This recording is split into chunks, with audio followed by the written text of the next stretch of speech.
Hello guys, ఈరోజు మన special మామిడికాయ ఊరగాయ అండి. అదే మన ఆవకాయ. మన ఆవకాయ అంటే నచ్చని వాళ్ళే ఉండరు. ఏ దేశం వాళ్ళైనా ఆహా అంటూ తినాల్సిందే. సో ఈరోజు అలాంటి ఆవకాయ గిన్నె కొలతలతో ఎలా పెట్టుకోవాలో ఈజీగా చూసేద్దాం. ముందుగా మామిడికాయల్ని కడిగి ఇలా ముక్కలుగా కొట్టించి ఒక 1 అవర్ వరకు ఎండలో పెట్టేయండి. ఆరబెట్టిన ఈ ముక్కల్ని నీట్గా ఎక్కడ తడి లేకుండా చెమ్మ లేకుండా తుడిచేసి పక్కన పెట్టుకోండి.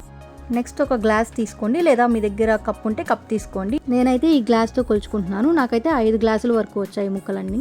ఇలా కొలతలతో ఆవకాయ పెట్టుకున్నామంటే మనకి టేస్ట్ కూడా చాలా పర్ఫెక్ట్గా వస్తుంది. ఈ ఆవకాయ కొలతల ప్రకారం 5 గ్లాసుల ముక్కలకి 1 గ్లాస్ కారం, 1 గ్లాస్ ఉప్పు, 1 గ్లాసు నూనె, 1/2 గ్లాస్ వరకు ఆవాలని మిక్సీ పట్టుకోవాలి వేపుకొని, 1 స్పూన్ మెంతుపిండి. ఈ ముక్కలన్నిటిని తడి లేకుండా ఉండే ఒక డీస్లోకి వేసుకొని 3 నుంచి 4 స్పూన్ల వరకు ఆయిల్ వేసుకొని ముక్కలన్నిటికీ ఆయిల్ పట్టించుకోవాలి.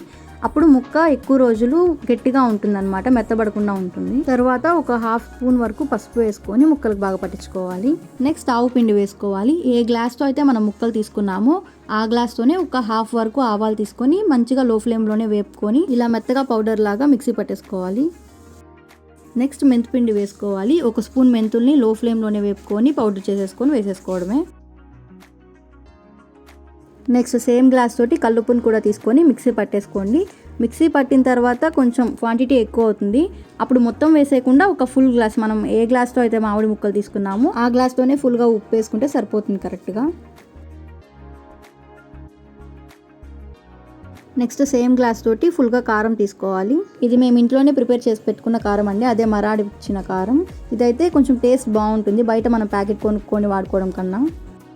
సేమ్ గ్లాస్తో ఫుల్గా ఆయిల్ తీసుకోండి. పల్లీ నూనె అయితే పచ్చడికి బాగుంటుంది ఊరగాయకి, కానీ మీ దగ్గర లేదంటే అది ఆప్షనల్. పల్లీ ఆయిల్ కాకపోయినా ఏదైనా రిఫైన్డ్ ఆయిల్ అయినా వాడుకోవచ్చు. అన్నీ వేసేసాం. సో ఇంకా నీట్గా ఒకసారి బాగా అంతా పట్టేలాగా ముక్కలకి కలుపుకొని డబ్బాలో వేసేసుకోవడమే. అండ్ వీడియోస్ని అయితే చాలామంది చూస్తున్నారు, వ్యూస్ కూడా బాగానే వస్తున్నాయి, కానీ సబ్స్క్రైబ్ అయితే చాలామంది చేసుకోవడం లేదు. అండ్ వీడియోస్ ఇంకా చేస్తూ ఉండాలంటే మాకు ఒక మోటివేషన్లా ఉండాలి కదా. So please do subscribe and keep support.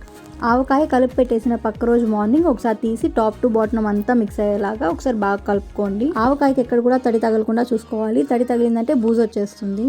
ఆవకాయ పెట్టిన 3 డేస్కి మంచిగా ఊరుతుంది, తినడానికి చాలా బాగుంటుంది. అండ్ ఆవకాయ ఫైనల్ అవుట్పుట్ ఎలా వచ్చిందో నెక్స్ట్ వీడియోలో చూపిస్తాను. అంతవరకు వెయిట్ చేయండి. అండ్ వీడియో నచ్చితే లైక్ చేయండి, do subscribe. Thank you for watching.